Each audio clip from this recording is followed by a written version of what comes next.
AP రాజకీయాల్లో ఎన్నికల తర్వాత రాజకీయం వేడివేడిగా కొనసాగుతుండగా తాజాగా వైసీపీ అధినేత జగన్ తల్లి వైఎస్ విజయమ్మతో అనంతపురం జిల్లా తాడిపత్రి మాజీ ఎమ్మెల్యే జేసీ ప్రభాకర్ రెడ్డి భేటీ కావడం పెను సంచలనం చోటు చేసుకుంది.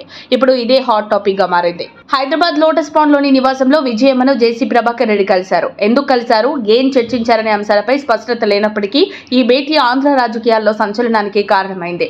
గతంలో జేసీ ప్రభాకర్ రెడ్డి వైఎస్ జగన్ ను దూషించారు. ఆ తర్వాత వైఎస్ జగన్ అధికారంలోకి వచ్చాక జేసీ బ్రదర్స్ పై భారీ ఎత్తున కేసులు నమోదయ్యాయి. ముఖ్యంగా జేసీ ప్రభాకర్ రెడ్డి ఎక్కువ కేసులను ఎదుర్కొన్నారు. వైఎస్ఆర్ ఉన్నప్పుడు జేసీ బ్రదర్స్ కాంగ్రెస్ పార్టీలోనే ఉన్నారు.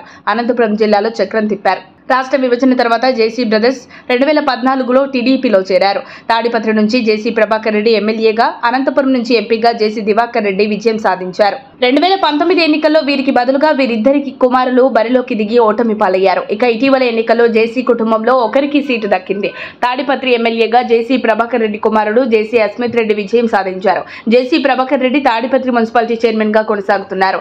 రాష్ట్రంలో మున్సిపాలిటీలకు జరిగిన ఎన్నికల్లో తాడిపత్రిలో మాత్రమే టీడీపీ విజయం సాధించింది. దీంతో జేసీ ప్రభాకర్ మున్సిపల్ చైర్మన్ గా బాధ్యతలు చేపట్టారు. ఇప్పుడు ఉన్నట్టుండి వైఎస్ విజయమ్మతో జేసీ ప్రభాకర్ రెడ్డి భేటీ కావడం హాట్ టాపిక్ గా మారింది. ఆయన ఎందుకు కలిశారనేది ఇంకా వెల్లడి కాలేదు. జేసీ ప్రభాకర్ రెడ్డి విజయమ్మ సోఫాలో పక్కపక్కనే కూర్చొని మాట్లాడుకోవడం, విజయమ్మ చేతిలో సాస టీ కప్పు ఉండటం ప్రాధాన్యం సంతరించుకుంది.